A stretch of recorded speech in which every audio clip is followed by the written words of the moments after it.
If you're looking for a team that struggled in 2020 to bounce back and be a top 25 team in 2021, the Minnesota Golden Gophers are probably one of the best picks to have going into this season. PJ Fleck is going to turn things around. There were a lot of things that didn't go Minnesota's way last year, and I'm excited to see what this team can do. There's a lot of talent that's being honestly criminally underrated, and it's about time that they deserve more recognition. They had an incredible year in 2019, and obviously last year was a little bit of a step back, but the Gophers are a team that need to be respected. Even in the Big Ten West, which is highly competitive, they're a team that's going to compete for the Big Ten West title and compete potentially even for a conference championship. The schedule lines up where they have the big game against Ohio State will be something we talk about in the future here on this channel. But this is a team that I think is being overlooked, and that's going to be a mistake for a lot of teams that have to face them and for everybody who's not paying attention to what they can do. And this top 10 here is a very impressive top 10 compared to a lot of good teams in the rest of the country.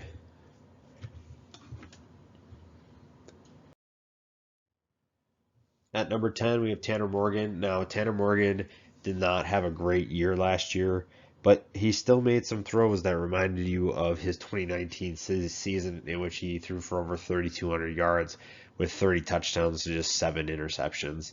That was an incredible year, like I said, for Minnesota. It was an incredible year for Tanner Morgan, and he is going to play a big role in the turnaround as well. This is still a very good quarterback, a quarterback that can operate at a high level.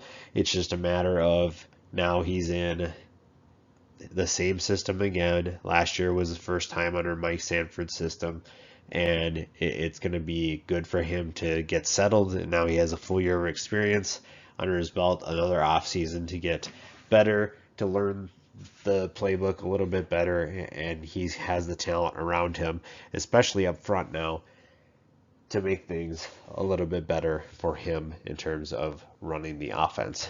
Number 9 is a huge get for PJ Fleck and the Minnesota Gophers. Clemson transfer Niles Pinkney, who already made his presence known in the spring game. If you didn't watch the spring game, make sure you go back and check that out. Pinkney was everywhere. You can tell why he was a former blue chip recruit. Coming from Clemson, he already has 82 tackles, 13 tackles for loss as a defensive tackle. He's an incredible player, plays with tremendous strength and power, and he's going to make this Minnesota defense so much better. Number 8, Coney Deuter. Now with Benjamin St-Juste gone, that he needs a partner on the other side, but that shouldn't be too much of a problem. This is a guy who has plenty of experience making plays, and he's a veteran that will help this defense get through the tough times, face adversity, and make sure that a group that was young last year and inexperienced turns into an experienced one and an asset for this Golden Gophers team. Number 7 is one of many offensive linemen that we're going to talk about, Blaize Andrews, the Minnesota native, who has been really consistent for Minnesota up front. 33 games of experience. He was third team All Big Ten last year. And this is in a year where Minnesota's offensive line was deemed kind of taking a step back or struggled last year. So the fact that he still made third team is pretty impressive. Number 6 is Boye Maki. A lot of people are picking him to be a breakout player. And I see why, because he does so many good things on the edge for Minnesota's defense that make him a nightmare to block at times. And now that he has a full year of being that kind of leader and go-to guy, he's going to have another big year. And I agree with people who are picking him to break out. It's going to be exciting to see what he can do. And he has the talent, the skill set to make sure that that happens. At number 5, John Michael Schmitz at center. Now he took over the center position for Connor Olson, who we'll talk about in a second, and it kind of just gave Minnesota some stability, let Olson kind of settle in at guard, but then we'll talk about him in a sec and what he can do for the offense. But John Michael Schmitz is a guy who is kind of nasty up the middle, and you kind of have to be in the Big Ten because there's a lot of big dudes in the trenches, and you need a tone setter running the show with a guy like Tanner Morgan. So that's a good pairing to have for Minnesota there. Number 4, Chris Mottman-Bell. Now, a lot of Gophers fans believe that he is going to be the next monster for the next Tyler Johnson, the next Rashad Bateman. It's easy to see why with his 420 yards, which were averaged out to 19.5 yards per catch.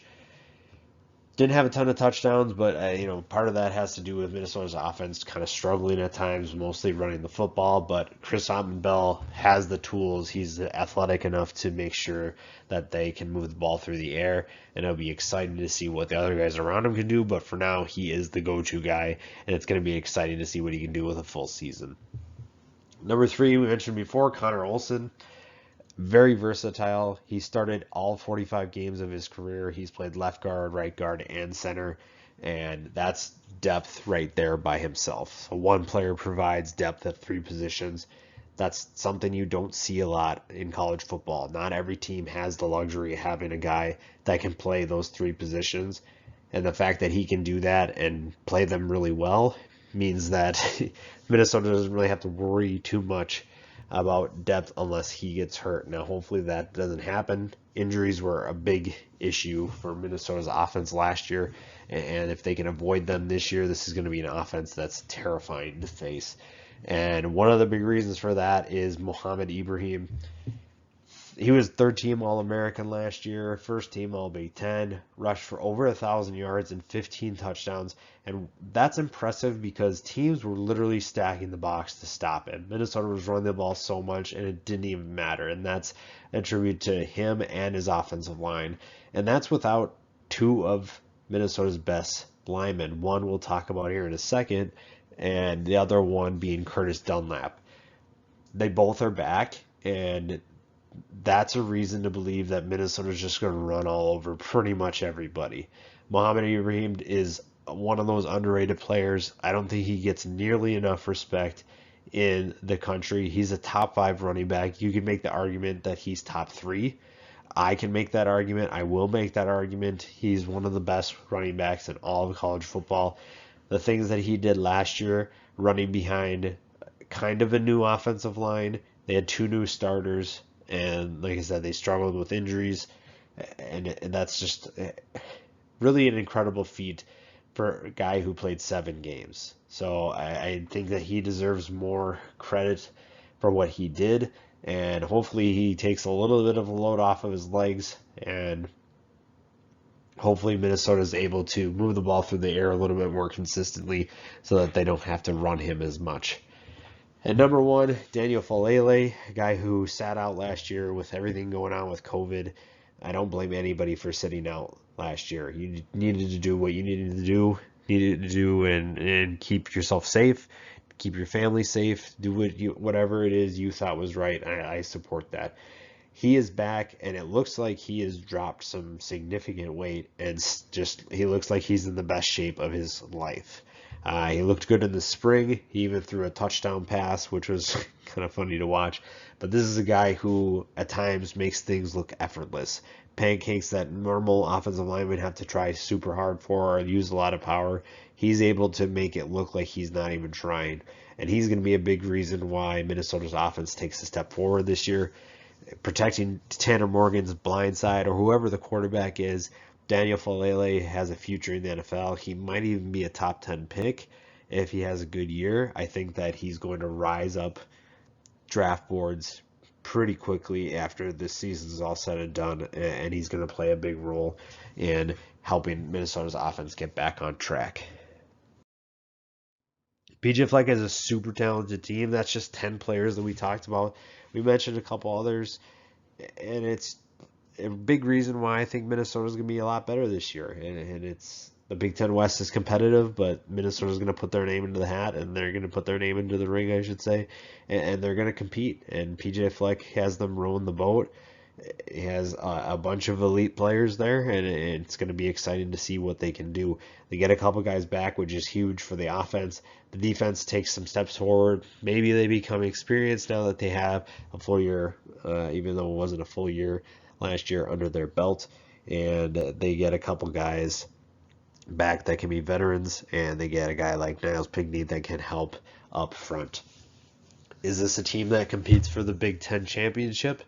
You never know. No one saw Northwestern doing what they did last year, and Minnesota could be that team in 2021.